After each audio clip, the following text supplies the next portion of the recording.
All right. Hey, what's up, guys? Coach Mack, Play Fast Football.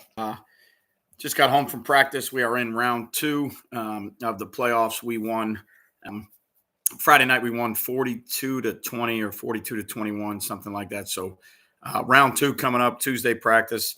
So just got home about 10, 15 minutes ago. Pretty good practice today. I thought things went well. I think the plan is, pretty solid. Playing a really good football team. So we're going to have to play really well, but for me, I think all the things that we've done all season as you get into the playoffs, I think they all kind of um, they all lend a hand into the things you want to do now, right? So we're going to play a team that's a little bit more spread orientated. Some two back stuff, traditional, zone kick, zone insert, some GY counter, um, and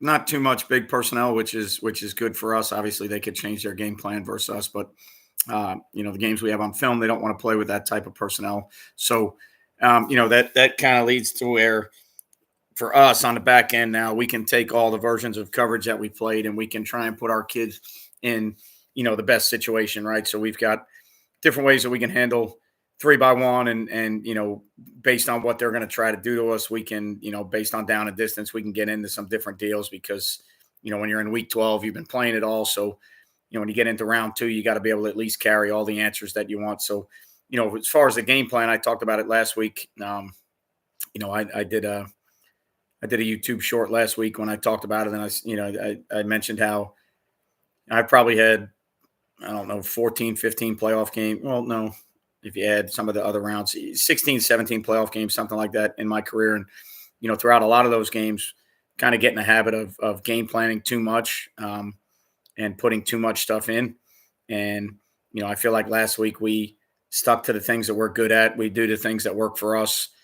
We had the answers that we needed based on personnel and personnel matches and trying to play some bigger bodies if we needed them. But, I felt like from the coaching staff side, I felt like we had a pretty good approach to it. We had been playing really good defense the last most of the year, pretty much. Probably 7 of the 10 games we played really good defense, and 3 of the 10 games we were a little bit sloppy. But I felt like we were playing really good defense, and I thought an extensive game plan would take away from um, how our kids would react and play. And I felt like no pun intended, we were playing fast, we were playing physical, and I wanted to keep it that way. So kept the game plan pretty simple, had the answers in that I felt like we needed to have. We're able to get. We jumped out to got down 7-0 early. They blocked the punt and started the possession on the 13-yard line, and I still thought our kids played physical on that 13-yard drive. They got the ball inside the 5, and it took them 2 or 3 plays to score, but we fit it pretty well. We were physical, and um, so I still felt okay about the plan and what we were doing, and then scored 42 straight points. So jumped out to a 42-7 lead after that. So, we were able to get off the field. We were able to put the offense in some good positions. We were able to turn the ball over a few times. So played really good on special teams after that first block punt. Kickoff unit was really good. We did the things, punt return that we needed to do. We've been doing a good job all year of not giving the ball back to people. I think sometimes when you look at special teams, so this is the first year in my career in week 11, and we haven't blocked a punt yet, and I'm in charge of the punt block team. So that part is a little bit disappointing. We've been very close on several occasions, but we haven't gotten home yet to block one. But the one thing we don't do on punt return is we don't give the ball back. We had week 10, a team on 4th and 3, 4th and 4, faked one on us and gained 5 yards for a first down. But we don't take penalties. We don't put the other team back on the field. Our returners don't put the ball on the ground. They do a good job when we're going after punts at fair catching and kind of eliminating all the hidden yardage or when the ball hits the ground and kind of flips the field. So, our kick return unit does a good job of fielding the ball. They do a good job fielding onside kicks. They do a good job of ending the possession with the football, right? And on special teams, that's, pretty big deal. So all around all 3 phases, I thought we played really well. And, I think Obviously, we go play the 2 seed out in Tallahassee, and they're a good football team. They got really good football players. Their coaches do a good job. So, it's when you get to the playoffs, it's going to be a lot of good teams. Usually good coaching, good game plans. So it makes it, it makes it fun. It makes it exciting. And so, I feel good after the first 2 days of practice about what we're doing. I feel good about how our kids are playing.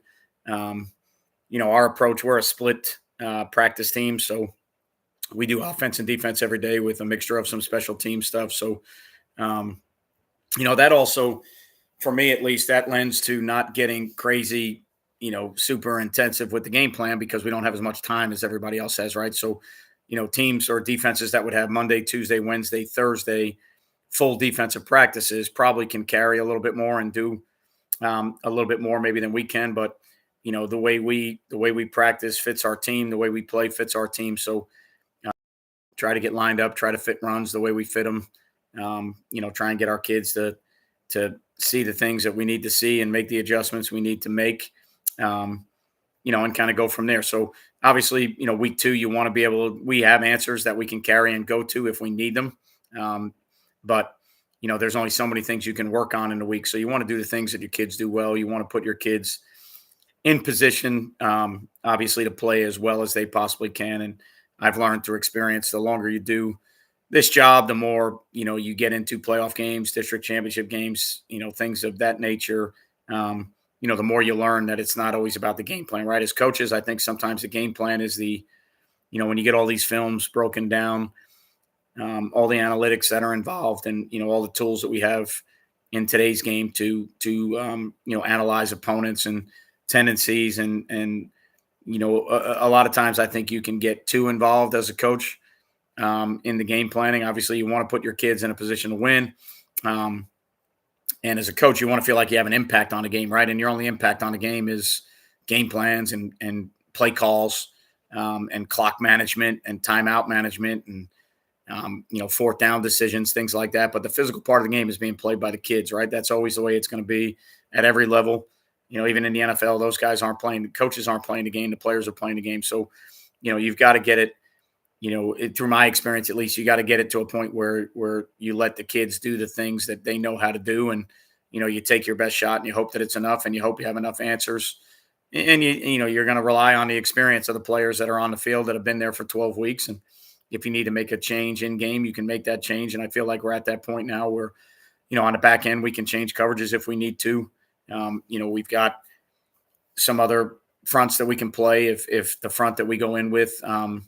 Isn't successful. And, the other thing we've done, I think that's helped us a ton the last 5 weeks or so is we've carried the same 5 pressures in to every week. And we haven't really gotten crazy adding pressures, right? That's pressures sometimes are kind of like, on offense, like, the flavor of the week, whether it's RPOs or whatever it may be. It's like, you can draw up pressures until you're blue in the face. You can get paper and napkins. You can draw up all these paths and all these different deals. And, they all look great. But if you got 3 half days to install them, how much can you really carry? So, I made a decision after one of the games we played kind of poorly. I made a decision that we were going to limit the pressures and we were going to rep them every week. And we were going to rep them to the formations that we needed to see. And we were going to try to carry the blitzes that we liked based on what teams were doing to us. And it's worked out for us, so keeping the game plan kind of limited, to where obviously, like I said before, not to repeat myself, but you got to have answers. You got to have a game plan to put your kids in position to win.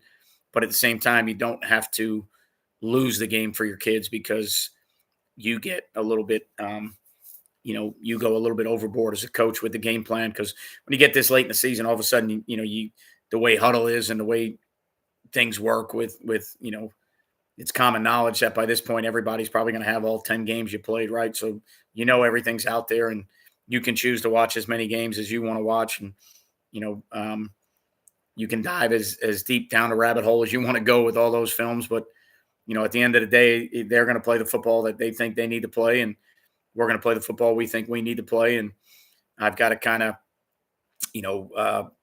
one of the things we talked about last week was you got to figure out what they want to do and what they need to do, right? So you got to figure out who they truly are and what they want to do. And that's probably going to be what they go to if you stop what they need to do, right? So when they evaluate your defense and they figure out where they think they have advantages and things or wrinkles that they might use to you know put themselves in advantageous situations, if you stop those things and you limit explosives and big plays, they're eventually going to go back to what they want to do in the football that they know how to play, right? So every week when you get films and you get this many films on teams, you're going to see some nuances, some wrinkles, some new things, some different things. And, at the end of the day, you got to kind of evaluate and go back and say, all right, what do they really do the most? Who do they really want to be? If we can handle some of the wrinkles and adjustments, then they're probably eventually going to go back to who they are. And that's, to me, that's the part that you have to figure out, right? So, trying to get a feel through all those films that you're watching and all those games that you're watching, trying to get a film for who they really are, what their coaching staff wants to be, and then figuring, all right, if we can handle the things that they're probably going to try to do to attack us, or the things that I think teams would do to attack us based on structure, size, personnel, speed. If you can handle those things early, eventually they're going to go back to who they are and what they want to do, right? So, and you're always on defense. You always have to expect a formation wrinkle or two formation wrinkles or shift and trade wrinkles, but usually when you watch all that stuff after you shift and trade, they get back into different presentations of the plays that they really want to run, right? So if you can handle the shifts or the trades or motions, eventually after all that, eye candy, makes its way through, it's probably going to be plays that they want to run, right? So, that's part of what we do. That's part of game planning. That's part of what we enjoy. And hopefully we've got a good plan, and hopefully we've got the kids in a position to, excuse me, be successful and, in a position to make plays and in a position to play, as fast. And for me, what that means is, eliminating some of the clutter in the brain and getting to a point where we can line up and we can make calls and we can see things and we can react to the things we see without having to think so much, without having to go in and say, all right, if the splits are here, it needs to be this. And if it's, 3-by-1 with this player here and this player there, it needs to be this, but that needs to be that. And, those are all things that obviously you feel can be advantageous for you, but the more the kids think, sometimes the slower they play. Excuse me. So, we got to get it to a point where we feel good about what we're doing and we feel good about the plan. And at the end of the day, the kids got to feel good, right? So usually for me, some of the ideas I have Monday, Tuesday, we iron some of those out, see what looks good, see what we like, see what the kids like, talk to the kids in meetings a little bit, talk to them in film a little bit about, hey, all right, if I think we need to be doing this or this, what do you like? What are you more comfortable doing?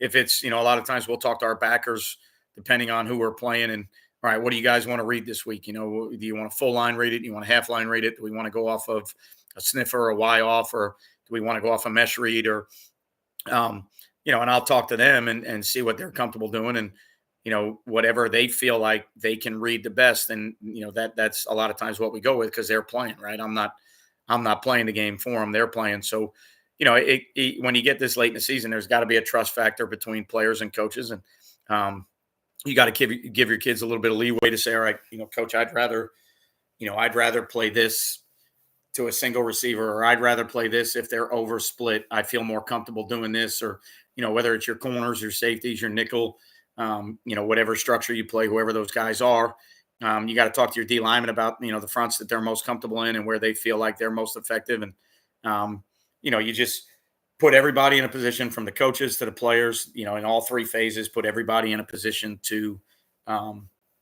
be successful. So one of the things that for me, I'm in charge of punt block, field goal block, and kickoff. So when we get this late in the year, I spend a lot of time focusing on that phase, and where we can create some type of edge or some type of advantage for us, in those three phases, because I feel like in big games late in the year, it's one of those deals where we get to a point where you've got to be able to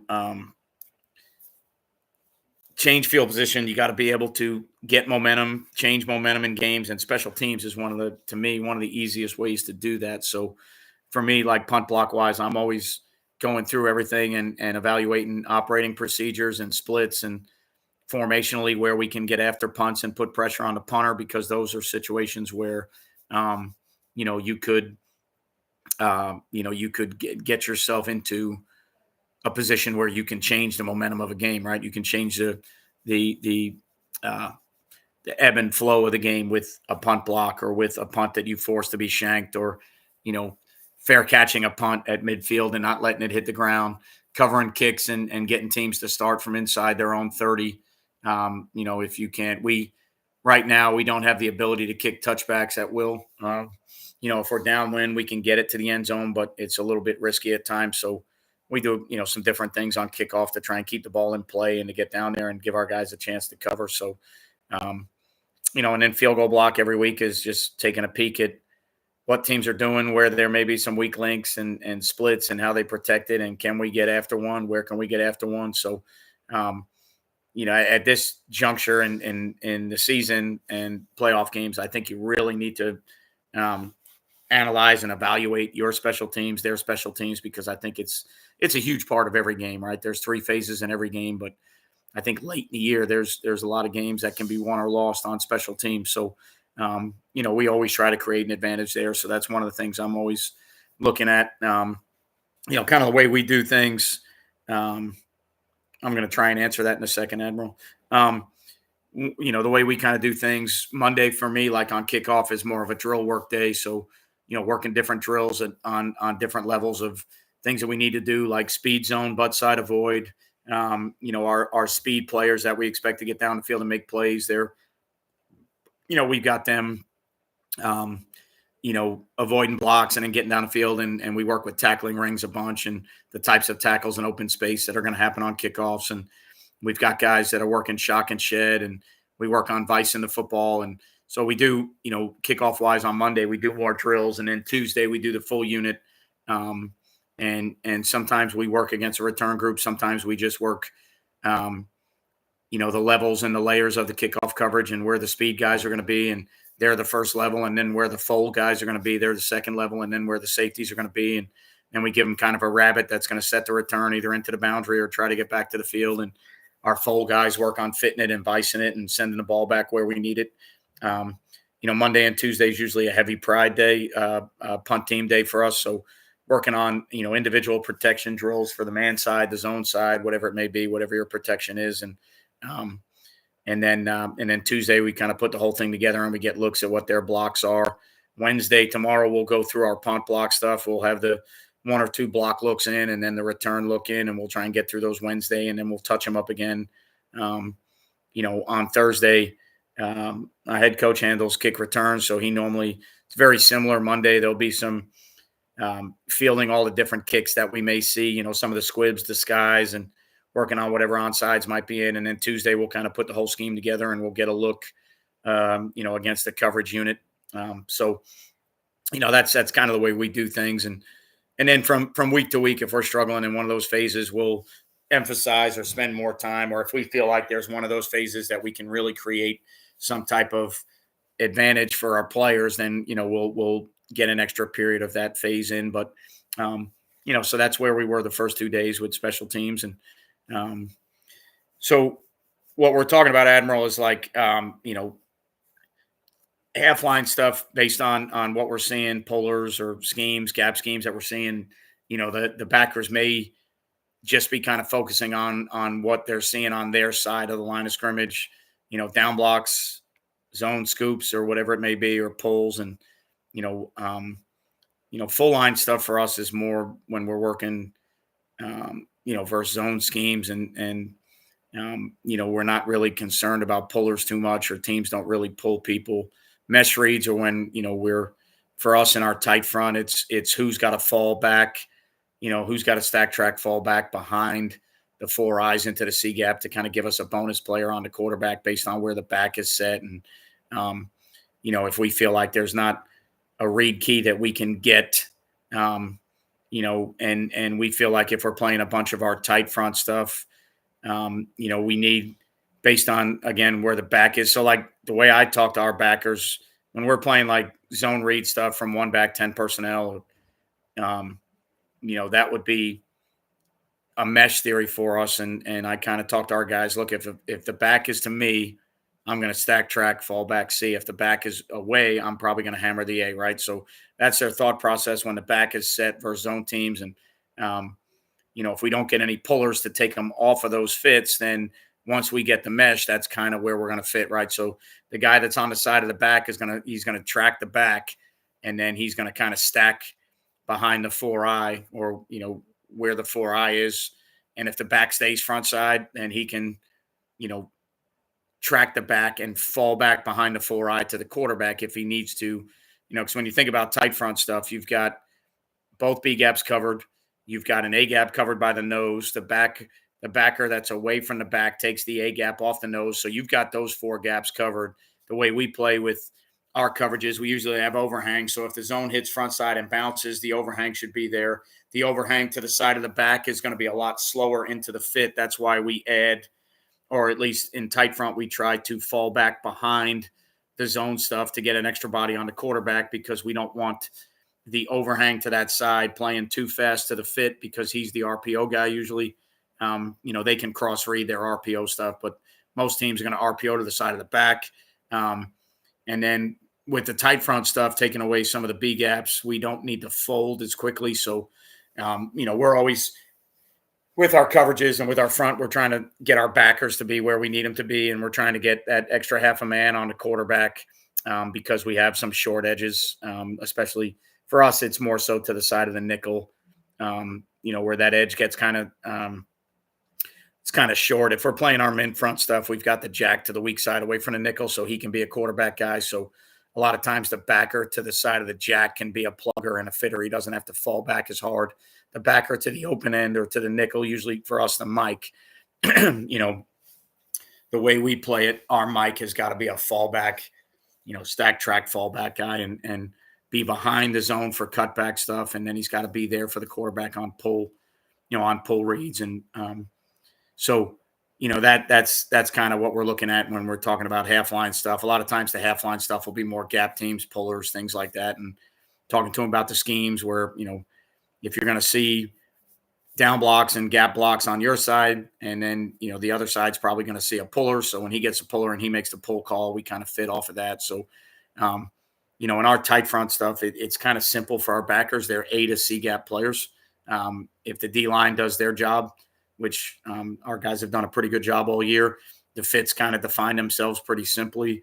We try not to change fronts too much.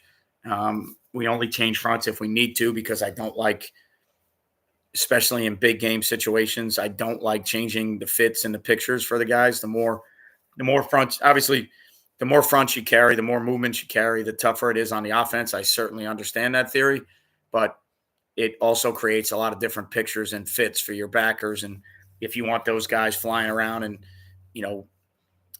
fitting things the way you need to fit them, then you want to give them simple pictures and simple reads. So, and then there's times where, if we're playing a 11 personnel team and it's a Y off and the Y off takes us to the ball, there's times where we'll fit our inside guys off the Y off. So, we kind of talk to them every week with what they're most comfortable doing.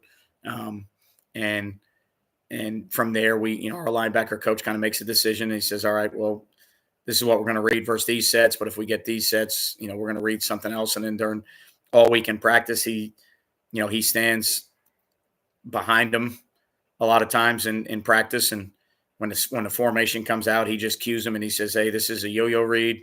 Hey, this is half line. Hey, this is mesh. And it works out pretty good for what we do. And, obviously people have different ways. People have different ways of how they read things, how they fit things, and they got to fit it the way that they feel is best to fit it. That's why we play tight front for us with our personnel, because we feel like it's the best way to eliminate vertical runs. We feel like it's the best way to get the ball pushed sideways, and then we can run to it and fit it. We feel like it's the best way to define pictures for our guys. But the way football works, you can't play tight front to everything, right? When teams start adding tight ends and bodies and angles, you can't sit in a 3-down tight front if you start playing double tight teams or pro eye teams. And, you can't give them, you can't give the tackle leverage and the tight end leverage.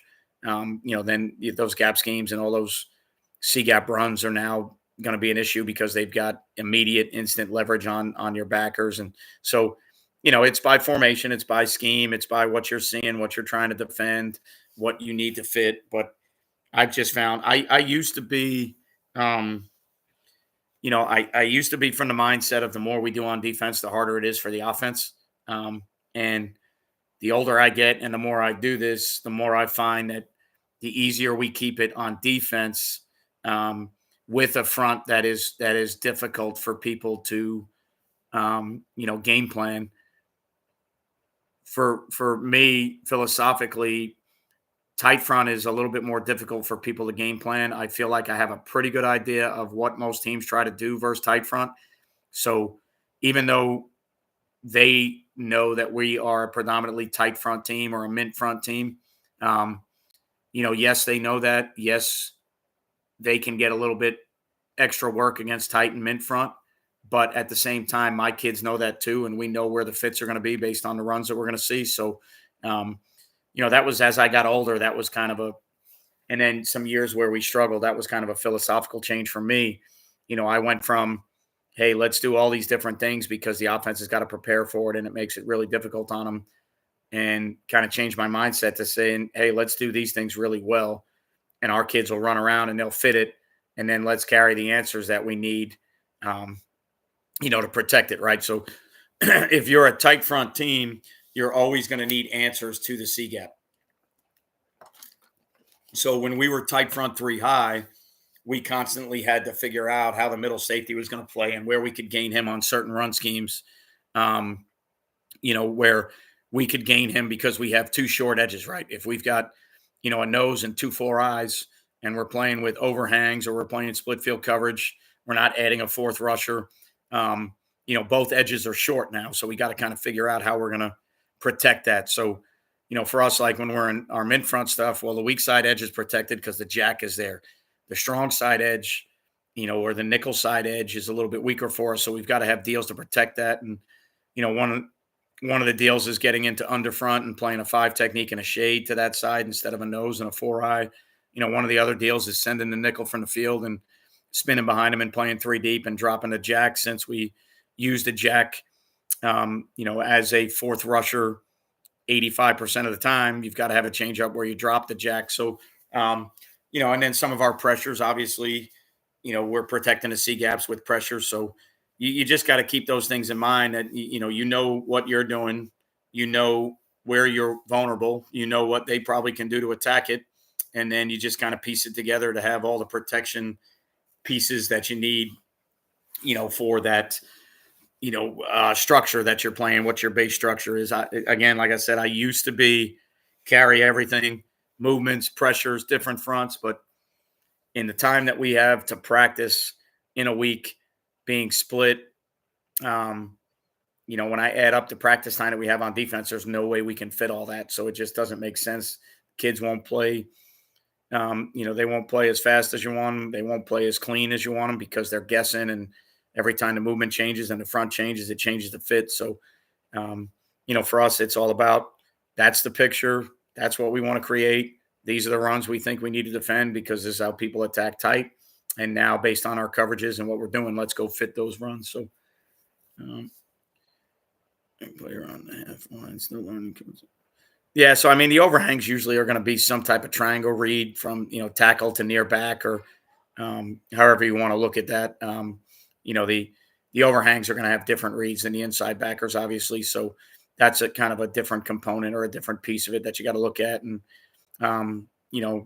we've also read the overhangs have read mesh, sometimes to kind of figure out where they might fit. The front you're playing has a lot to do with how fast you're going to need the overhangs to fit. If you've got open B gap issues, if you're an over front team or an under front team and there's an open B gap that teams are going to go after with some of their RPO stuff, and some of their insert runs, obviously you're going to need that guy to that side. You're either going to have to 2 gap the 5 technique or build some stunts in to take the B gap away and get the ball to be pushed out to the overhang. But, that's another piece of the puzzle, right? Coaching the overhangs is another piece of the puzzle. It's different than coaching the inside backers. And then based on coverage, support, and what you're trying to do, those guys need to understand what they're reading and how to read it. So, um, do I ever play two read to a compressed or attached number one and number two? Are you asking if I ever played now compressed? Um, we don't play a ton of two read to compress stuff simply because of the run support deals that you're going to get when those sets are compressed. I would versus compressed sets like that. I'd rather clamp the corner down to play cover two so I can set an edge, or I'm going to do something with the nickel to define how we want to force those runs, and then that'll kind of change what we do in coverage behind that. We very rarely play two read. If you're asking about 12 personnel, we very rarely play two read to a flanker and a tight end. The only time we would even think about doing that is into the boundary. You have to remember, or at least think about the rules of two read. If two goes to the flat and the corner becomes the flat player, the safety has to be able to get over the top of one. And for me, flanker to tight end splits are too wide to do that. So I could see you doing it into the boundary possibly. Normally for us, a tight end and a flanker is going to be some type of quarters world. It's going to be some type of deal where I'm changing the leverage of the nickel, and now the nickel or the Sam is probably going to handle number two to the flat, so the corner doesn't have to worry about that. The corner becomes more of a mod number one, off man player, or however you want to teach that. And we change how we play number two to the flat simply because if I don't like playing, I don't like playing the corner on flat routes with a tight end and a flanker because the stretch is too much for the safety. So if that's not the picture you're talking about, then you can go ahead and type what you're talking about in, and then I'll kind of see if I can answer it from there. But we don't play a ton of two read. If you're talking about bunched or compressed two, a tight one and a two that's off the ball or something like that are bunched tight to the offensive line, we don't play a ton of two read to that. Usually that's a deal where we're thinking about setting an edge, defending runs, and then obviously you have to see the passing game that they're trying to get to, from those sets.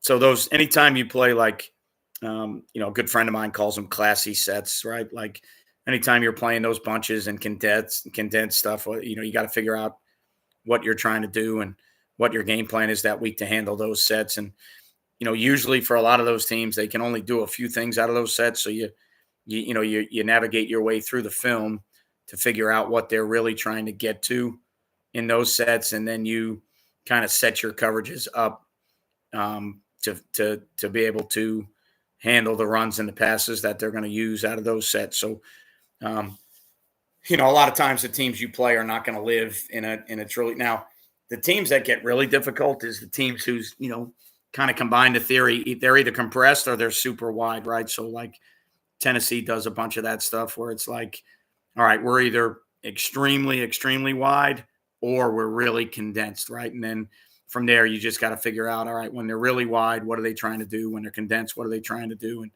put yourself within your toolbox, in some type of some type of deal where you get to a coverage that your kids know that fits what the offense is trying to do from those sets, right? So we don't really have a standard rule for compressed sets. It's, every week it's a wrinkle or a nuance of how we want to handle things based on what they're trying to do. We do not play two read to a tight end and a wing. That's usually depending on our front and where the nickel is. A lot of times for us, that's some type of inverted cover two theory with a safety down as a D-gap force player, and he handles the first thing to the flat, and then the corner's off the half. And if he gets nub tight end wing sets that are putting hands on people, thanks, Miami. If he gets a nub or a tight end or a wing that's putting their hands on people, he's going to be an extra hat because usually if it's tight end wing, you're short a hat. So, and then the corner's got first up in the passing game. And then you got to see how if they can get the tight end and the wing vertical.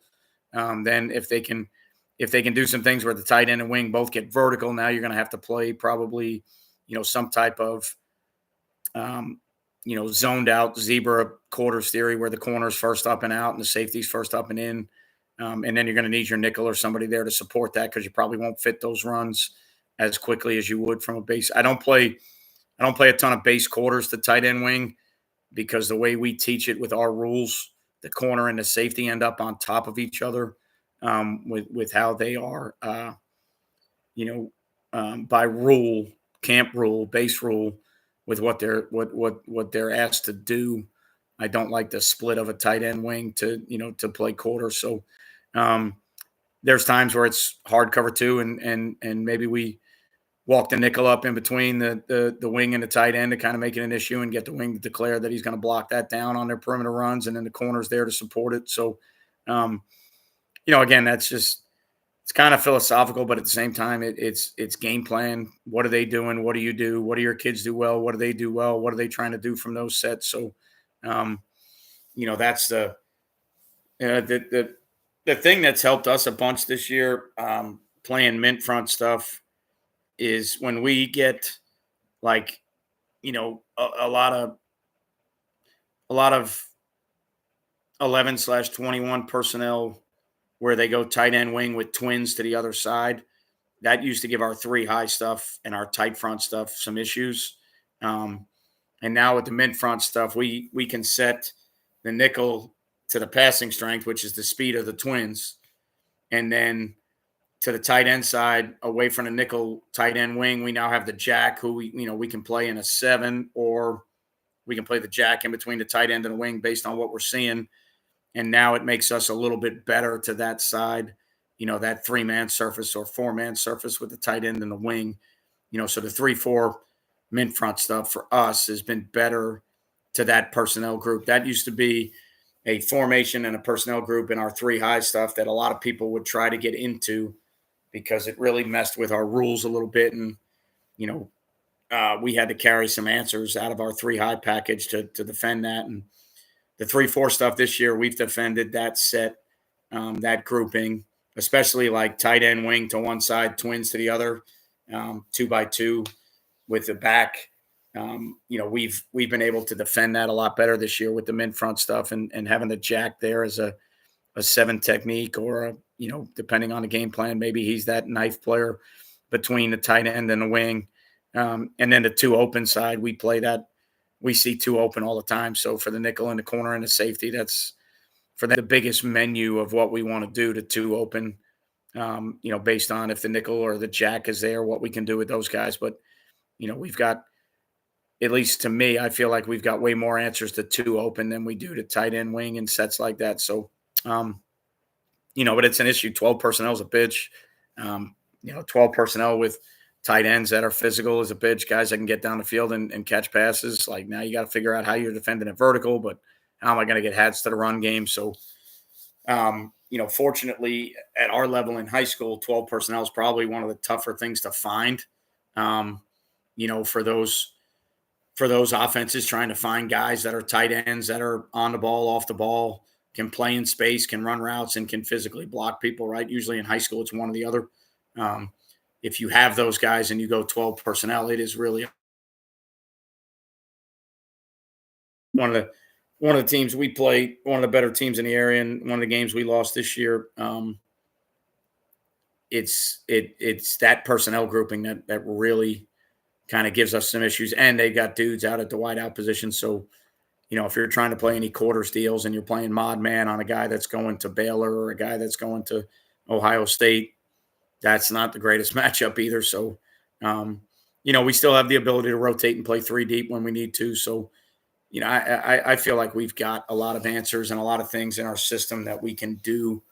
But to me, the biggest tip that I would give to anybody is your answers need to fit your kids. It's not the answer on paper as a coordinator to say, hey, look, if they come out in that set, we're playing this and this, and boom, here we go. Yeah, it's great on paper. It's great on a napkin at a bar. If your kids can't play it, it's not very good. So sometimes your answers are more dude based, and not only their dudes, but your dudes. And, it's a game of players, not plays. So you've got to think about what your kids do well, the body type, the speed, the physicality, and then a lot of times your adjustments from week to week versus some of those formations become, you know, based on what your kids can do out of the toolbox that you have, right? So you try not to create new answers, right? You want to use the toolbox that you have and the things that you teach, um, but based on your players and the skill set, and what they can handle, you got to put them in position to handle that. So, long story short, no, we don't play two read to a tight end and a wing. So that's not. I think you can. Um, to me, the question would be where you play the overhang because he's a swing deep a three player, so he's still got to be in a position to take a back or somebody that gets out, and so, um, but everybody does it a different way. Everybody does it the way that they think they need to do it, and for us, it's usually trying to make sure we can set an edge to that tight end wing side and make sure we at least have one vertical player there for if the tight end or wing try to go vertical, and um, you know trying to figure out schematically what they're doing and where we can put our kids in position to, best defend what their best plays are. So those rule issues. We have the Jags a C-gap player, but in conflict. Yeah, for us, the Jack, from the conflict part, the Jack has, when he's in our mint front stuff as a C-gap player, that he's not a dropper. He's not in coverage. There's not a ton, for him to kind of screw up from that standpoint. But if he's going to play in a 7, then we need to know how we're going to set the edge because obviously the ball is going to get outside of him. So, we've got to be really careful with coverages that we're playing and how we can set the edge to that side and still be solid in the passing game if the tight end and wing get out. So, but we'll also play our Jack wider at times because that's where he's better. Our Jack is a better 5 or 9 than he is a 7. Our Jack is a better on the ball player than he is an off the ball player. So a lot of the things that I do schematically involving the weak side backer or the Jack backer for us is truly based on the kid that's playing the position. So, it's a kid that played tailback for us his first 2 years, didn't play a ton of defense for us. He's got a great skill set. He's got a lot of tools to work with. He's probably 6'1"-ish, 205 pounds, basketball player, good twitch, runs well, athletic, but he plays way more physical on the line than he does off the ball. So early in the season, he was involved in a lot of coverages where he was off the ball and he just didn't really play well in the run game. Now he covers fine. It's not the passing game that I worry about. It's run game stuff from on the ball. He just doesn't play that. From off the ball, he doesn't play that as well. So one of the early adjustments in the season we had to make was we had to get ourselves in a position where we can play him on the ball more often, which affects our coverages. So if he's on the ball and he's the fourth rusher, we can't do some of the things that we want to do in coverage. So obviously, each week when we go in, we've got to talk to the safeties about, hey, look, if you're away from the nickel to the side of the Jack and you get these formations, these are the things we need to do because you don't have the Jack. We're not using the Jack in coverage. So, all those pieces, you as a coordinator, you have to be able to tie all those pieces together within your scheme to figure out, all right, how are we going to defend the things we need to defend? How are we going to defend the things that we need to defend with the strengths of our players? Again, the player himself is mightier than the pen. So, when I say that to you, the skill set of the player that's involved is more important than the pen of what you can draw that player to do, right? So, we can have our Jack play a bunch of different coverages, especially the 2 removed. But if he doesn't play well off the ball in the run game, then that may not be something we want to do. If we put him on the ball as the fourth rusher, that's going to affect what we do in coverage. So, and it's really a game plan deal for us. Sometimes we'll walk the will out and play the same coverages we will with the Jack, and we'll go with a lighter box. Sometimes we leave the will in the box and we have to play man or lock the backside of 2x2 stuff. And that's week to week. That's game plan to game plan. Sometimes in the middle of the game, we change it. There's last week in our playoff game, we got to a point where there was some empty stuff we were seeing. And, we started off with the jack on the ball, and we were locking 2 receiver sets to the jack. So the corner and safety were playing man, and the Will had to handle the back out. And the jack was not going to be an overhang. The jack was going to be a 4th rusher.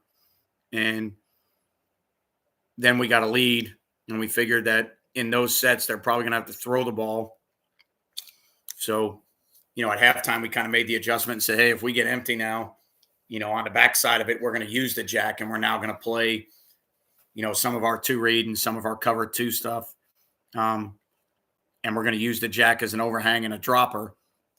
So that kind of gets down to game plan. Games change, right? So all of a sudden you're down and you think the ball's going to be run more. Well, you may have to make changes. You get up, we jumped up 28-7 or whatever it was. And now you're wrinkling things to go, all right, hey guys, I know we worked on this, but now if we see empty or if we see 2 removed, let's play the jack in coverage. I think they're going to have to throw the ball.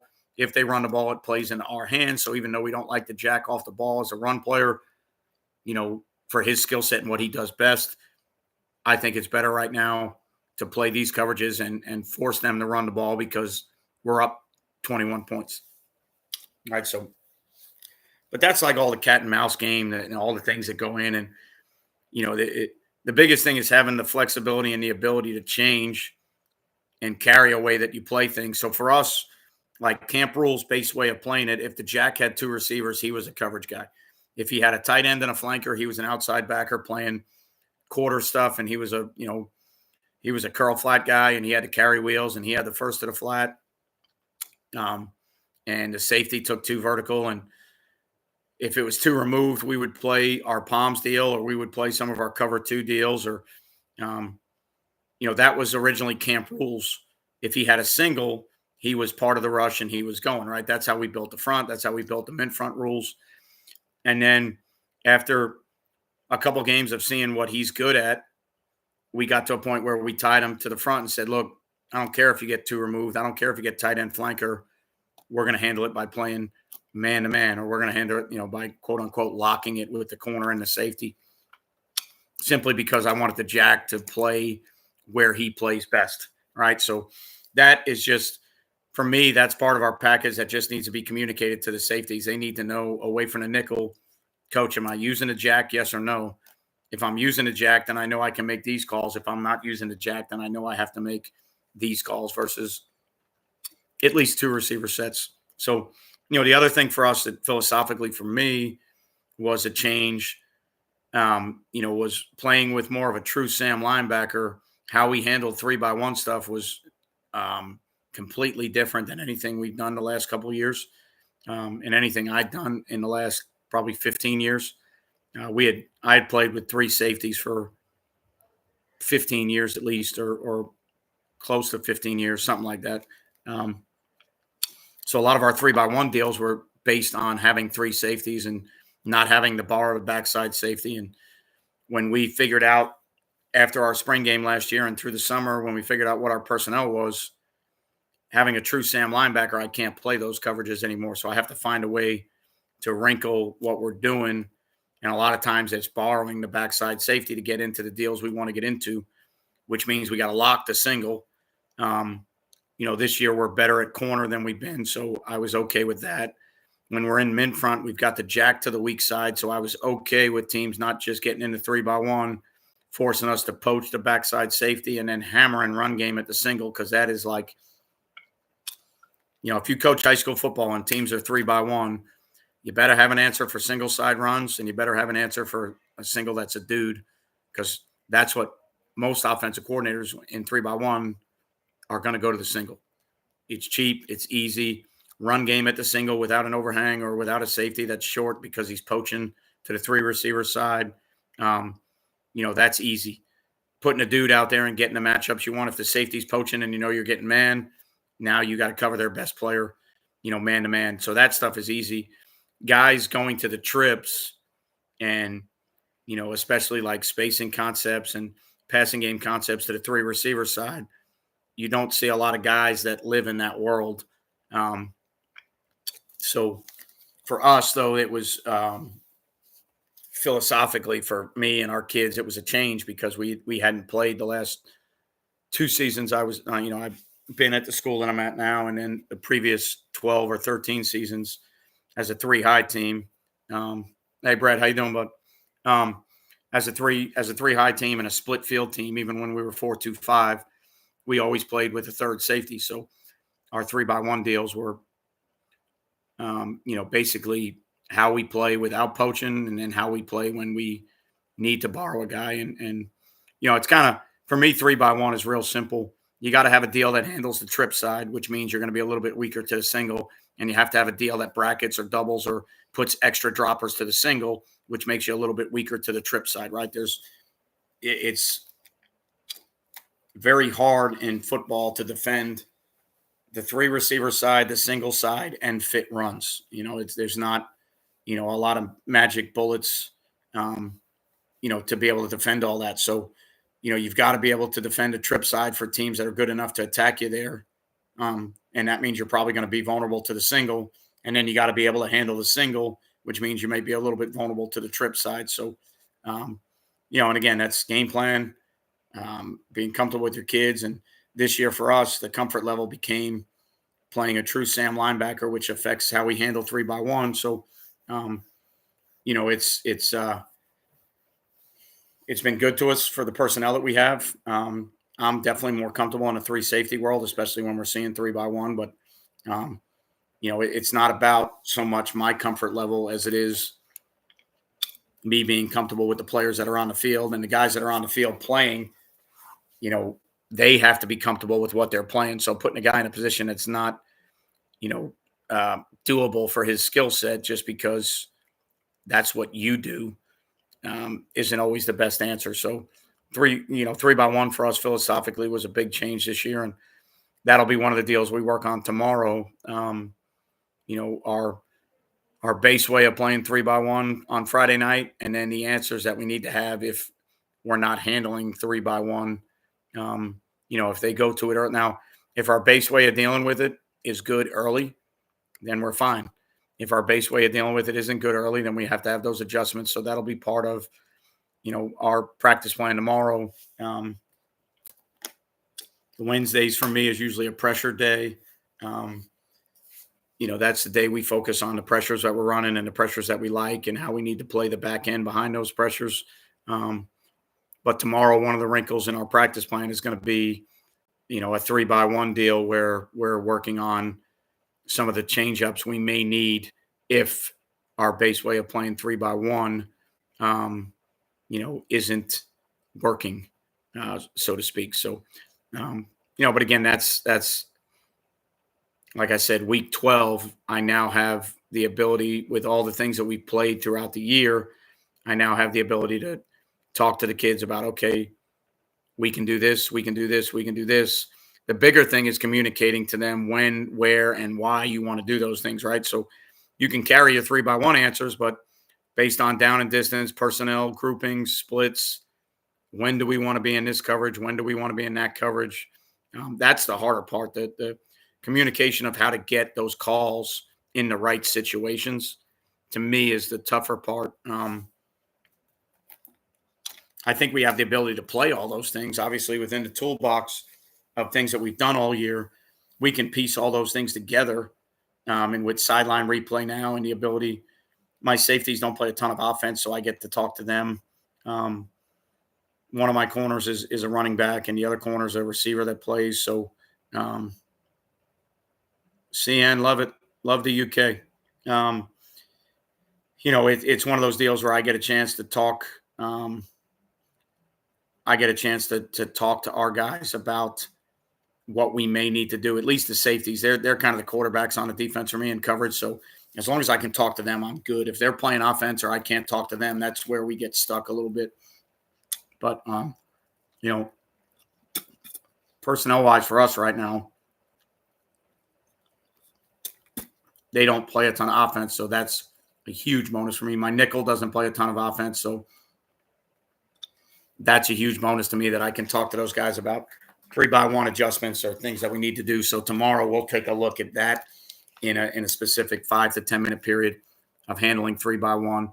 And then our third down stuff will go in tomorrow, what we're carrying on third down. And that's a completely different personnel group for me. So, I'm talking third and long, third and 8+. I'm not talking about base third downs. We're going to play base defense, and we're going to have the things that we like third and short. We're going to have things that we like third and medium. And then when the other personnel group comes on the field, we're going to have the things that we like. So that'll be tomorrow also for us. So if you, if you go back to the original way that people used to play middle of the field open quarters deals, the Mike linebacker was a guy that handled 3 vertical. And if it was a 3 attached, a lot of teams were okay with running the Mike down the field with a tight end vertical. The evolution of spread stuff and 3x1 removed kind of got people out of that theory. And then you had to figure out how you were going to handle 3 vertical based on your personnel. We almost never put the Mike on 3 vertical in our deals. So 3 attached for us is usually some type of steal poach world where the backside safety's got to at least get over the ball and be able to handle 3 vertical. Some of our other 3x1 deals based on 3 being attached and the splits removed from number 2. Some of our pattern matching deals that we use don't really work as well when the split of 2 and 3 is too wide to handle that. So 3 attached for us is normally going to be some type of steal, poach, borrow, backside safety world is again, the way we need right now with our personnel, the way we need to live. And even with our 3 safety personnel, a lot of times 3x1 attached was a different deal simply because the splits are, now when it's 3 attached, you got to worry about the splits of those guys, which is very similar. It's very similar to playing 2 removed for our guys. Like, our standard way of playing 2 removed, if the split of 1 and 2 is too drastic for us to match it the way we would match it, like in palms, right? So if you were playing 2 read and 2 went to the flat and the corner became the flat player and the safety had to get over the top of 1. Well, if the split of 1 and 2 is too drastic for you to do that, now you have to have an answer. And our answer is usually quarters, because now if we play quarters to that, the nickel Sam backer has the flat, not the corner anymore. So 3 attached to me is kind of the same world when you're a quarters team. By rule, the Mike linebacker would be the 3 vertical player if you don't use the backside safety. But when the Mike linebacker has an interior gap to fit, and he's got run game to fit with all the RPOs now and the way teams can do things, I don't like putting the Mike on 3 vertical. I'm okay with the Mike on 3 vertical if it's a back, especially a tailback. I'm not in love with it if it's a sniffer or a tight end body that's either hipped on a tackle or just inside a tackle. I'm not big on the Mike running with that vertical. So it's one of those situations for us where it's a poach world. And then Bruce Tripp remove that vertical from the equation and get that. Yeah, I mean, we have some deals. It's usually in a pressure world for us, but we have some deals where we'll put a guy in the C gap playing man-to-man on a tight end and bring an edge player from outside of that. It's usually a man-free world for us, or a little bit different, but I like the old Florida State stuff where, you get a wide 9 that's humming off the tight end, and then you get a guy kind of iced on the tight end. They used to bracket it between the Sam and the Mike. So like any inside releases by the tight end, the Mike would pick up the tight end and the Sam would then play the back out, because usually if the tight end's going to be in, the back's probably going to be out. So we would play it more true man, but we do carry, some bear front deals where we vice the tight end and bring a guy from outside of that. So kind of old 46, theory, or, 46 bear front, Buddy Ryan theories, but we do that. What would you consider, Brett, TCU robber stuff? Cover 6 world for me is quarter, half. So we would play any of our that's how we play defense every day of the week. So any of our quarters or palms, quarters variations to the 2 receiver passing strength side, and then we would play either true halves or we would try inverted halves with the safety down in the corner playing the half is how we would play our cover six stuff. That's kind of how I cut my teeth on defense. We were a field team, we were an underfront team, and we were quarters to the field and half to the boundary. So um, that's kind of how I learned how to play defense in our quarter stuff. So um, that's pretty much what we do. Robber to me has several different connotations. What I consider robber is not what um, everybody else. Robber for me is old Nebraska 1990s. Um, what everybody now kind of calls one rat. That's more of robber to me than, and that's just because again, how I was taught, where I learned, who taught me. Um, I learned in a world where robber was low hole, high hole, one what everybody calls one rat now. Then Virginia Tech robber was a little bit different. It was crazy halves and corners playing crazy halves, 8-man front stuff with a robber player on number 2 to the passing strength. So um, anytime I hear or see the word robber, I have to ask who's asking the question because I can't dive in and just say what I think robber is. I don't know, to be honest with you. A lot of our stuff came from listening to Gary Patterson at a clinic. So a lot of our stuff came from TCU. I don't think I've ever used their, we've never used their terminology and I've never used their version of robber. So if you type out what their version of robber is, I can tell you whether or not we play that. Because we may play it, we just may not call it that. Which is the other interesting thing in the football world, right? Like you could have a conversation with somebody using different terms and you're talking about playing it the same way. They're saying robber, you're saying something else. A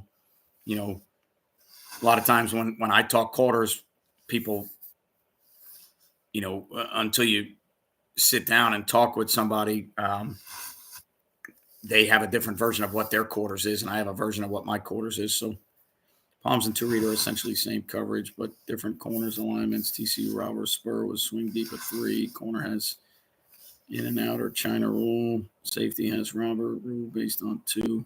Yeah, we don't play. We don't play it. Our 2 read the nickels the swing deep at 3,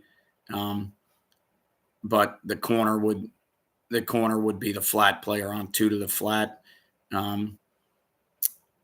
That to me seems more like the way we would play a version of our quarter stuff. I think if I remember correctly, when TCU was doing that, one of the reasons they were doing that was because of the issue they had with 2 on the wheel and 3 to the flat. In one of the versions of their coverage, to where I remember Gary Patterson talking about it one time, saying that versus certain teams that push the back, they had to have an adjustment for. I'm trying to remember exactly what it was, but I do remember about them with their adjustment. All right, so the corner's telling the spur what's going to happen in the flat, I'm assuming, or what he wants the spur to do, either with the flat route or the China route. I do remember going to a clinic or reading a book with Gary Patterson talking about it and why versus certain route combinations. It's kind of like the Rip Liz match stuff, right? When they get a 3 fast to the flat, it becomes more of a zone theory simply because of what the offense is trying to do.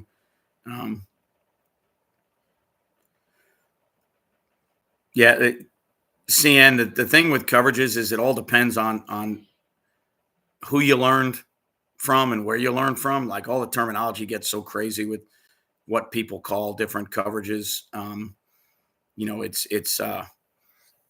It's one of those things that it's a lot of it is like the learning tree of who you cut your teeth under and who taught you and how they taught you. And then that's why sometimes like the communication of what you're talking about with people, a lot of times if you can get past that part, you can probably see eye to eye on a lot of things. But the communication part, because we all learn from different people and there is no set terminology in football, so like when you think about three deep rotations, like there's a million different variations of how people call, how people call their 3 deep rotations. So Well, if it's me, CN, then obviously, like, you know, you should understand the way we try to play quarters. You should understand what how two read is different than quarters. The way I've always talked about it, the way we've always approached it. Quarters for us is a matching deal. Our nickel has two to the flat. Our corner is a mod man player. If you go back and kind of study the evolution of quarters defense and football in general, like the guys in the NFL were always trying to get a double on one if two went to the flat or if two went under, because one was usually the dude. So, like, when one was Jerry Rice and you're playing Jerry Rice as a flanker to a tight end side, if the tight end goes to the flat or the tight end goes under, you're trying to get the safety to build a wall and double the posted corner of number one because Jerry Rice is their dude. So it's like, for us, that's how we do it. If you talk to some of the quarters teams, maybe like similar to like the way Pat Narduzzi does stuff, some of the teams that play the safety on two to the flat, if you play the safety on two to the flat, now you're never going to get a double on one. If two goes to the flat, one's always going to be kind of manned up by the corner, or you won't get the help that you need there. So, again, it's talking terminology to people. It's asking people, all right, well, what do you think robber is? What do you think it is? And then from there, you can go and say, okay, well, yeah, we do that. We just don't call it robber. So like I said, the ideal example for me is I consider robber one rat, the way I was taught, the way I learned, where everybody else nowadays, terminology wise, says, oh, that's one rat, or that's one poach, or that's one spy, or that's one whatever. Well, to me, it's still like in our system right now, if we play it, it's going to be called robber, and it's going to be a low hole player and a high hole player. It's going to be one rat to everybody else, but to me, it's old Nebraska 1990s 11 robber. So, that part of it is, again, the tough part. Like with terminology, there is no football definitions that are all the same. Some of the things are the same, some of the things are real different. So, to read would be cloud on rotation. TC robber would be buzz or sky based on pattern. Yes, yeah. I mean, that part I get. I understand how, your TCU used to call it blue, or like their two read stuff was blue or something else. Or, the cloud to me is just a support system of if it brings the corner down to the flat, then that's cloud support. But to me, if we were playing palms, it wouldn't be cloud support because that wouldn't be the support player in the run game. So, all those terminology things can get confusing. I tried my best not to argue with people about it because it's like, all right, you learn what you learn, you believe what you believe. I learn what I learn, I believe what I believe. And if we talk about it as far as pattern distribution and responsibilities and run fits, then, we'll probably get to a point where we can agree, to disagree on the terminology, but we can agree on what we're trying to do schematically, from the pattern distribution to run fit, who's the force player. And so I try to keep it in that world. For me, I try to keep the terminology to where the corner knows if he's involved as the force player. He knows if he's involved, quicker to perimeter runs than if he would be, anytime we're playing two read, the corner knows he's not a perimeter run player unless we get double crack from, they crack the nickel, they crack the safety, and now the corner's got to crack replace. Now, if it's a pass distribution and two goes to the flat, the corner becomes a flat player, and that could be considered, a cloudish rotation, however you want to look at it. But, with our terminology for our players, anything that's cloud or clamp or anything that's got a C word attached to it is going to be corner support in the run game. So I try to keep, the safety in the corner involved as much as I can with the terminology of who's expected to show up in runs. And so that's the other thing about coverages you got to understand is there's, pattern distribution, pattern matches, and then there's where they fit in the run game, right? So a lot of times when it's easy per se to talk coverages when routes are coming. You could say, all right, how do you play this coverage to this route combination? The more difficult thing is, all right, that's the coverage. What happens in the run game? How do you support the run in that coverage? So, and eventually you got to tie all those pieces together, right? Because on defense, we don't know if they're going to run or throw the ball. So, we've got to tie the pieces together of, all right, well, we're in this coverage and they throw the ball and that's the pattern. distribution. This is how we're going to match it. But if we're in that coverage and they run the ball, this is how we're going to fit the run, and this is who the force players are going to be, and this is, what this is what the run support deal is going to be, and this is what the pass distribution is going to be. I can tell you the strategy that is almost 90% solid. Miami, everybody kicks it into the end zone and gives the team the ball at the 30. If you watch NFL games across the board week by week, I guarantee it's almost 85 to 90% ball kicked into the end zone. So when I watched the preseason stuff, I was interested to see the blocking schemes and the coverage and how they're going to handle all that and the different types of kicks they were going to ask the kicker to make. And then as soon as the season started, the more games I watched, the ball goes into the end zone and they give the team the ball at the 30. My guess is 100% based on analytics. And if they don't get the kicks and the coverage where they need them and the ball comes past the 30, the percentage and the percentage of scores and the types of scores, 6 or 3, is based off of that. And when they give the team the ball at the 30, the percentage of scores and whether they score touchdowns or field goals is based off that. I think the NFL guys ran the analytics early through the preseason. And at least to me, like I said, I don't break down NFL games. You'll never see me, I may talk about something I saw, or a scheme that's similar, but like I don't break down NFL games and say, hey, here's a look at the Rams doing this or the Dolphins doing that. So I don't watch enough NFL games to give you a complete breakdown. I just know when I sit and watch NFL games on Sunday, of the NFL games I'm watching, the ball seems to get kicked to the end zone a whole lot, and they give the ball, or they give the opponent the ball at the 30, or wherever. I believe the ball goes to the 30. But I'm seeing a lot of touchbacks where, I think obviously the rule was based on contact and trying to keep guys from those train wreck collisions, getting guys starting close together, and then the different rules that they have with where the ball's fielded and where it could be placed and spotted and based on fair catches and other things. Originally I think the rule was a safety deal, and, maybe it had some things built in there where we can get more excitement from the return game. Because, you got to think about like old school kickoff rules. Obviously there were a lot of collisions, a lot of high impact stuff, but also as far as the roster is concerned, you were always trying to find a kicker that could kick it out the back.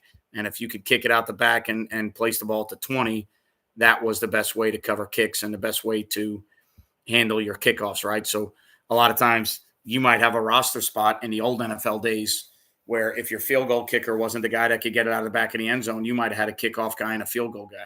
And now, or at least I think in theory, some of those roster moves were going to change, because if your field goal guy was good enough to place the ball where you need it to, and you were going to then cover those kicks with the new rules, you wouldn't have to carry that guy with the leg to kick it out of the back of the end zone. And now to me, that theory has kind of, gone out the wayside, because it's still being kicked, or at least trying to be kicked into the end zone from the games that I've seen. Now you still get, some pooched kicks and some sky kicks to where they try to kick it to the 5 and cover. But I just know for me, and I don't have written data behind it. I don't have, empirical data to say. I just know from the games that I watch that I will go out on a limb and say that the number is about 80 to 85% touchbacks give the ball to the opponent at the 30-yard line. The other thing that was interesting about the rules was how the body types on those deals might change to where your roster might change based on the types of players you need to kick to fill out your special teams, right? So when those guys start 5 yards apart, you may have some D linemen that can be on your kick return team that with that 5-yard run up, maybe they can get in front of somebody and lock on and not have to drop and run and do all the things that the old school guys, used to do. Thank you, Commerce. Not thank you for no questions. Thank you for the comment about the channel. I try to be as much of a resource as I can. Again, like when we talk about, when I bring up stuff like that to say that we don't, that there's guys out there that analyze NFL schemes, and there's guys out there that analyze college schemes, and there's guys that use film and cut ups, and they show you what Belichick's doing and what Saban's doing, and they do a really good job, and that's their niche. And there were enough people in that market when I started doing this that I didn't want to do that, and I thought that my niche would be my experience, what we do, what we try to do, how it's different. Um, the things that we do well and don't do well at the high school level, and trying to morph the schemes between what we see on Saturday and Sunday and what we can actually do on Friday. Um, to me, I think it's a little more realistic. I think it's a little more um, hands-on for people that coach. I would imagine, I would imagine for me, there's more high school juniors, high school Pop Warner people watching this channel than there are college NFL channel, right? So I don't expect college guys to watch this channel and say, "Hey, what are they playing? What are they doing?" Right? And I don't expect to watch them and say that we're going to do things exactly the way they do them, because our players are different, right? And what we see is different. And the story I used to tell all the time was like, you get a kick out of go to a clinic with an NFL guy talking and ask them how they defend wing T. You're not going to get an answer. They don't defend it, right? They don't, how do you defend single wing? They don't defend it. So, for me, it was always through my experience of coaching and then my experience of learning and clinics and going to colleges and talking to people. It was always try to be informative for the people that are watching the channel. Try to create a brand that is about the game that we're coaching, right? And again, when you think about YouTube and you think about Twitter, when it comes to clickbait, when it comes to views, when it comes to generating, uh, you know, uh, the most interesting topics are going to be the ones that generate the most views, right? So anytime you put an NFL clip on a channel or on a tweet and you talk about what they're doing in that NFL clip, well, now you're going to open yourself to a much larger demographic. Now it's not only coaches, but it's fans, right? Fans want to watch what their team's doing, right? So anytime you put college stuff on and you talk about what they're doing in college and you analyze it that way, you're going to open yourself to a bigger market, because now the fan wants to know about what the new coaching staff is going to do and who the new OC is and who the new DC is and what recruits are coming in and who's going to fit what they do, right? So, from a view standpoint, a clickbait standpoint, I'm sure you guys that have been on YouTube before, just like me, there's nothing worse than clicking on a video with a title and a picture, and the video is nothing about the title or the picture, right? That's, yeah, you got me there. You got me to click the video. But I want to watch what I think I'm watching, right? So in the YouTube world, as long as I've been doing this, most of our videos, some of the best videos I've done that I thought philosophically, teaching wise, some of those videos don't get anywhere near the views of some of the other videos simply because of the title, right? Simply because of how you word the title and, when search engines and optimizing your search engines and all those things, like, if you put a picture, come on, Spice, if you put a picture of Nick Saban up there and you say, hey, here's how Nick Saban plays cover 7, and it's got Nick Saban's picture, and then it has nothing to do with Nick Saban or cover 7, to me, that's a little bit misleading. But again, if you're looking for views and clicks, that's how you would get them, right? If I do a really good video on something that I absolutely love, like I've done a couple special teams videos that I absolutely love and nobody watches them. And I get it. Not everybody coaches special teams, right? Not everybody is involved in special teams. But to me, those were some of the more informative videos I did for high school, junior high school level coaches. And they don't generate anywhere near the same amount of views simply because the title is not really what people want to search, right? The title is not what, it's yeah, again, like, it's interesting, Commerce, you say that, because the two things don't really blend themselves together. 3-3 stack with split field is not the way people, in general play 3-3 stack, right? 3-3 stack was usually a one high deal. It was normally, the other conversation I've had with people is, all right, when you talk 3-3, are you talking 3-3 or 3-5? There's a huge difference. And if, are you talking, the other video that was really good was when TCU was in, and I catch hell from people because they got blown out in that game. But like when TCU was playing Michigan in the playoffs or in championship game, whatever. Well, no, when they played Georgia in the championship game, but when they played Michigan in the playoffs, I did a video because, people were talking about TCU making it to the playoffs playing a 3-3 stack when they were almost never a 3-3 stack team. The box was never, not never is a strong word, but the box was rarely 3-3 stack. It was a 3-2 box, but they played with 3 safeties, so it was 3-3 personnel. So, it was 3 down linemen, 3 backers, and 5 DBs playing with 2 corners and 3 safeties. And if you go through that year of TCU playing, very similar to Iowa State, you almost never see Iowa State play in a 3-3, true, legit 3-3 stack box. It's very, very rare that you see that. But, if you label them, they're a 3-3 team. Why are they a 3-3 team? Because their personnel is 3-3. So, when you combine 3-3 stack with split field, that video gets a ton of views because people want to look at it because they think it's interesting.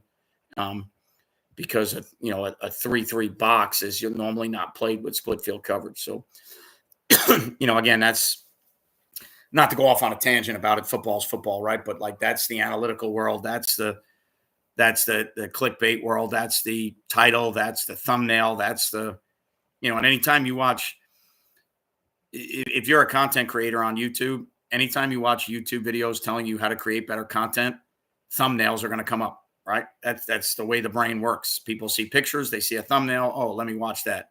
Well, if the thumbnail doesn't match the video, then it's kind of bullshit to me. But, it's one of those things where that's just kind of my opinion, but yeah, I don't know, Miami, how I can help you with that. I don't, knowing my luck, it would be a live stream of a game that we'd play like shit and get blown out. That's for me, just my negative thinking on things. But like, it's one of those. Now, for those that are interested, it's not a live stream, but on Patreon, like one of the things I do on Patreon during the season is I probably got 6 or 7 of our games that we've played on my Patreon site, which again is a subscription site that I don't promote. I don't promote a ton because my brand was built through YouTube and through subscriptions that are free and not asking people to pay for anything. And so when I do Patreon, like I do it because it's YouTube on steroids in a way.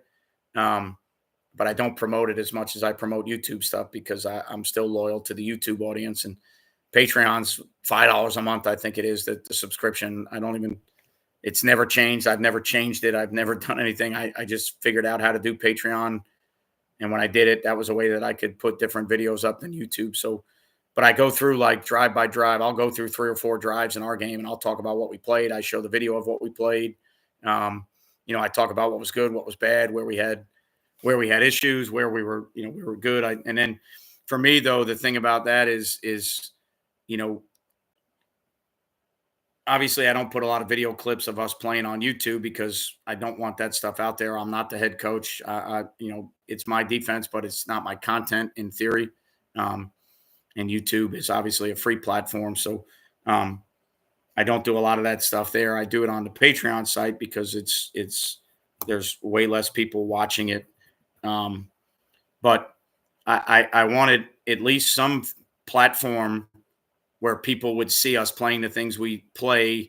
Otherwise, you're just a guy on a whiteboard talking about shit that you don't do. Now, there's obviously when you're creating content, you run out of content of things that just you do. So there's a ton of videos I have out there that are talking about theories, philosophies, and things that we may not do all the time, or maybe we tried, but we don't do. But that's more content creation than it is. That's still my opinion. It's still how I would teach it. It's still how I would use it, but that doesn't mean we do it, So the Patreon side, at least it's like, hey, look, all right, yeah, here we are. There's 2 read. There's how we're playing 3-by-1. There's the tight front. There's the pressure. So all the things that at some point you're talking about, to me, there's validation in showing people that you're actually playing that stuff, right? Or you're just, which is again, like, for me, and again, I have a ton of respect for the people that do it. I don't knock the people that do it, but to me, it's real easy to analyze what somebody else does and talk about what somebody else does. The validity comes from how do you teach it? How do you get your kids to do it? Can you get your kids to do it?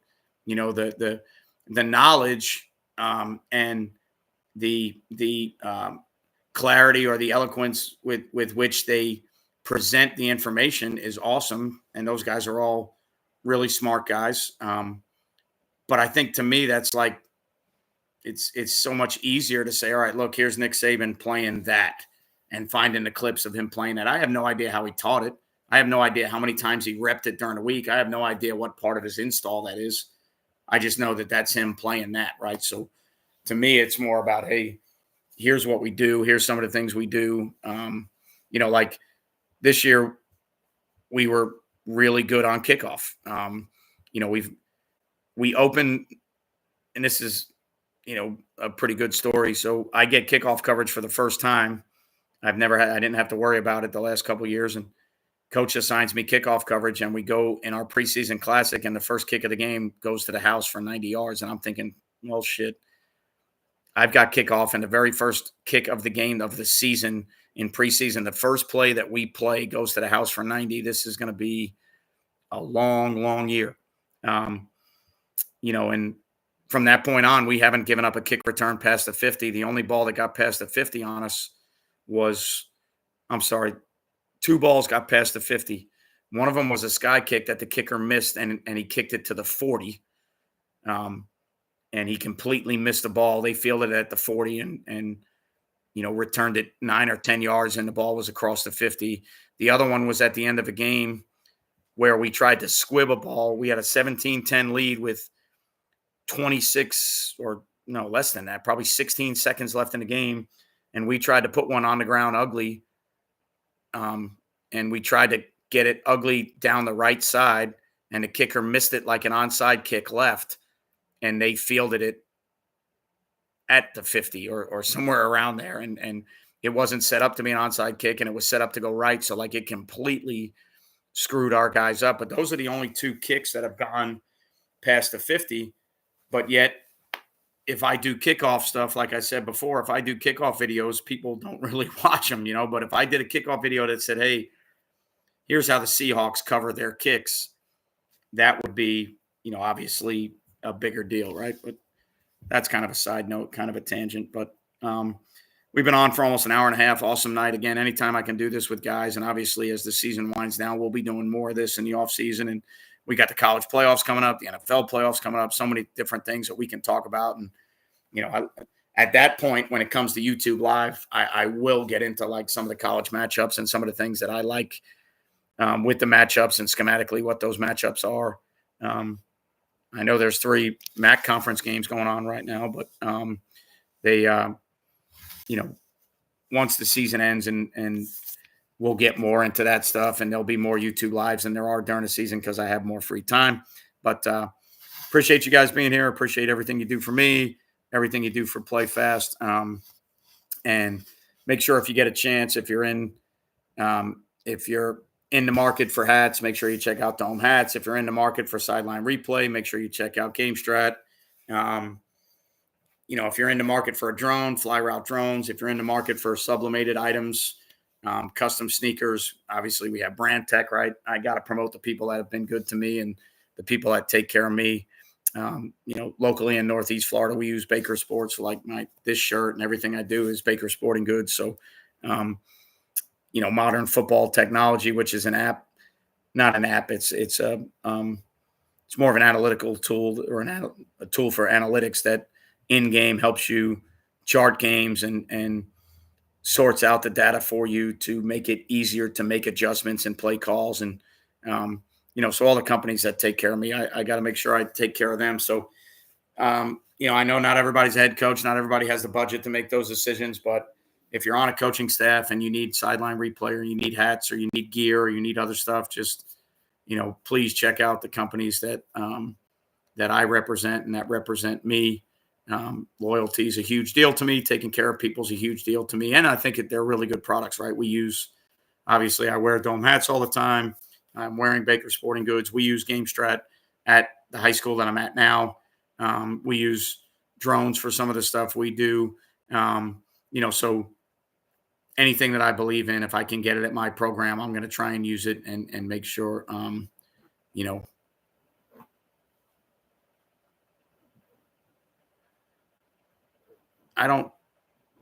probably can't get the PlayFast app because I don't have a PlayFast app.